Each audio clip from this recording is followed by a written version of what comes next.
Azul, ¿cómo estás? Buenas noches, buen día. Oye, ¿sabes quién es Carlo Acutis? El primer santo de los millennials. Bueno, pues si no lo sabes, te lo voy a contar aquí. Te voy a contar cuáles son sus milagros, si está canonizado o no, para cuándo se espera esto, por qué podrías rezarle o no. Bueno, pues quédate y te lo voy a contar en este momento. Vámonos.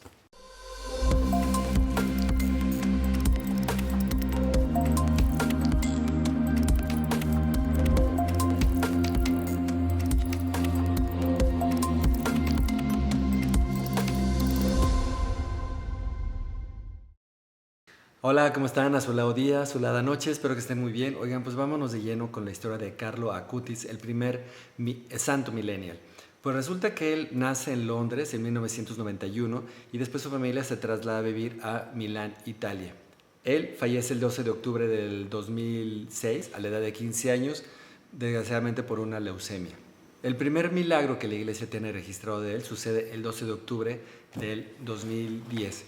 Y a través de este milagro, pues la iglesia lo beatifica el 10 de octubre del 2020, 10 años después.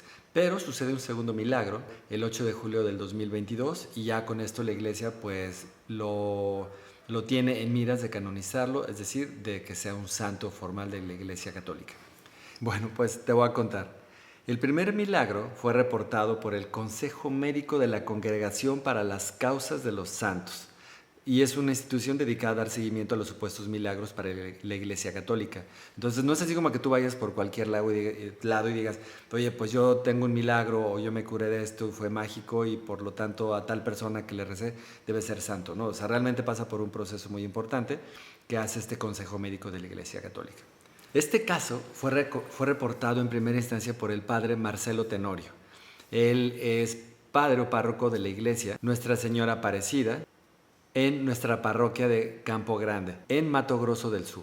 Pues sucede que tenían una reliquia en esta parroquia, en Brasil, tenían una reliquia de Carlo y había un pequeñín que estaba muy enfermo por un asunto en el páncreas. Esta enfermedad en el páncreas, que era congénita, pues le hacía vomitar todo, ¿no? Entonces vomitaba los alimentos, vomitaba el agua, y se dice a través del padre, Marcelo Tenorio, que llegó con su abuelo en una situación ya muy grave, ya muy complicado, ya desnutrido, ¿no? Y que en una situación ya de muerte. Entonces, pues bueno, él toca la reliquia que estaba ahí de Carlo y le pregunta a su abuelo, oye, pues, ¿qué le puedo decir? ¿No? Y su abuelo le dice, pues pídele que ya no vomites. Entonces dicen que él toca la reliquia y le dice, no quiero vomitar.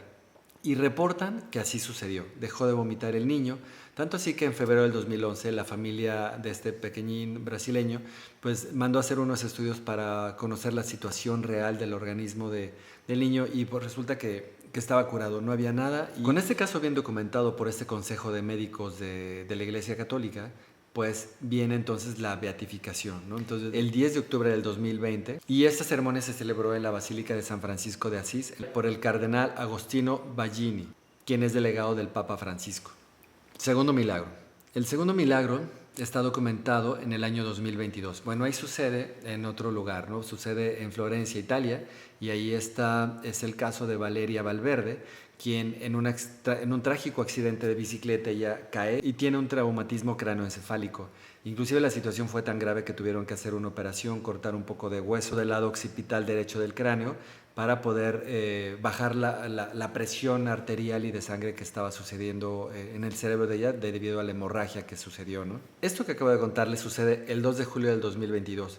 Durante 6 días estuvo en una situación grave de muerte Valeria Valverde. Y el 8 de julio de 2022, Liliana, la madre de Valeria, viaja en una peregrinación a la tumba de Carlo Acutis en Asís.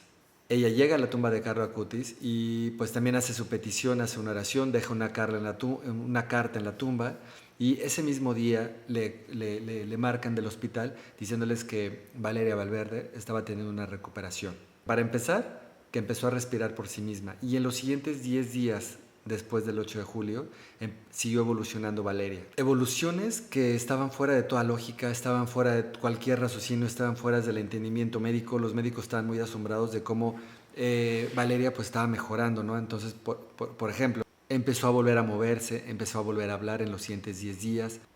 Y bueno, así transcurren estos 10 días y el 18 de julio de 2022 se le hace una nueva tomografía para conocer el estado del cerebro de Valeria y resulta que la hemorragia ya no estaba ahí, ¿no? Había desaparecido la hemorragia y ella estaba totalmente sana.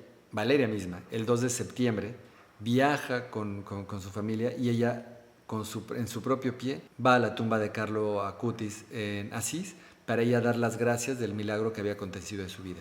Y es a través de este segundo milagro que empieza el proceso de canonización. En una reunión con el cardenal Marcelo Semarao, quien es prefecto del dicasterio para los santos, el Papa Francisco emitió un decreto el 23 de mayo del 2024 en el que se le atribuye el segundo milagro y lo pone en el camino de la santidad a través de la canonización. Y aunque uno se hace el anuncio sobre cuándo se convertirá en santo Carlo Acutis, se piensa que Carlo pueda ser reconocido oficialmente como santo durante el año jubilar de la Iglesia Católica en el año 2025.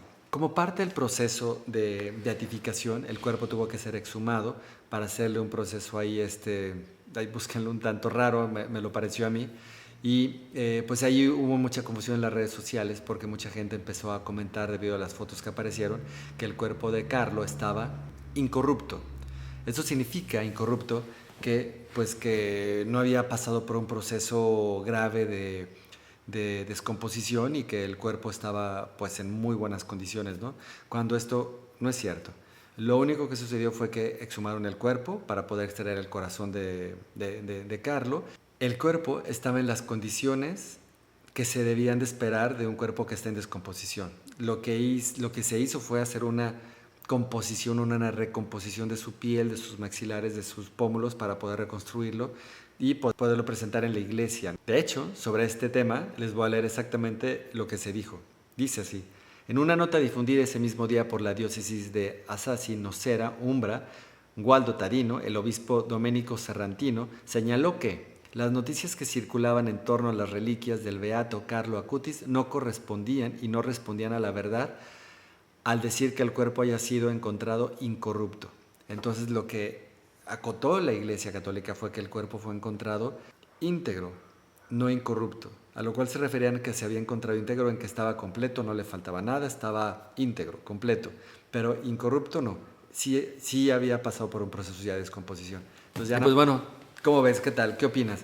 ¿Le rezarías a Carlo Acutis? Yo la verdad pienso que sí, o sea, si estás en un proceso, ya como reflexión final, si estás en un proceso de enfermedad, si estás en un proceso con un problema con tus hijos, con un familiar, pues yo creo que sí lo harías, ¿no?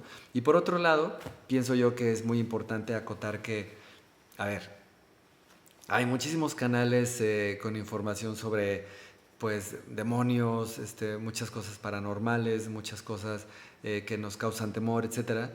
Y pues muchas veces y de manera correcta nos muestran situaciones donde Lucy pues hace de las suyas junto con su banda, ¿no? Sus compañeros, ¿no? Lucy ahí está dando lata y jode a todos nosotros, ¿no?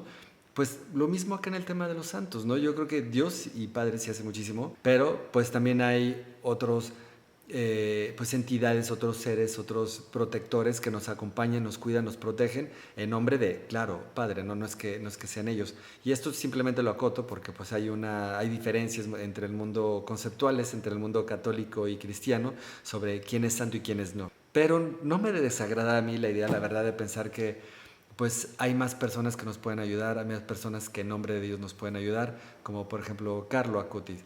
Y pues finalmente, ¿no? También hay muchas voces que dicen que la iglesia está buscando a través de Carlo pues acercarse a las nuevas generaciones, ¿no? Porque Carlo tenía un rol muy importante con las redes sociales. De hecho, ayudó mucho en su comunidad, en su parroquia, en los catequismos. Rezaba el rosario, a los 7 años hizo su primera comunión porque él lo solicitó. Realmente un buen joven, ¿saben? Y adicionalmente, pues documentó toda la información relativa a milagros y apariciones marianas, las documentó en un portal y utilizaba este portal para poder hacer, pues, promulgar o divulgar la información de la Iglesia Católica.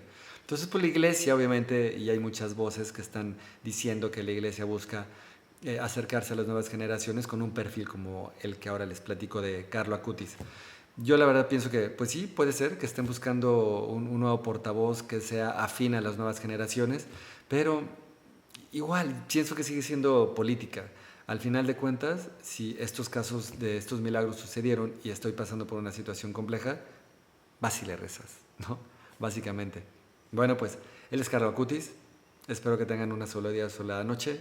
¿Qué piensan ustedes? Pónganme en los comentarios para poder platicarlo. Bendiciones. Chao.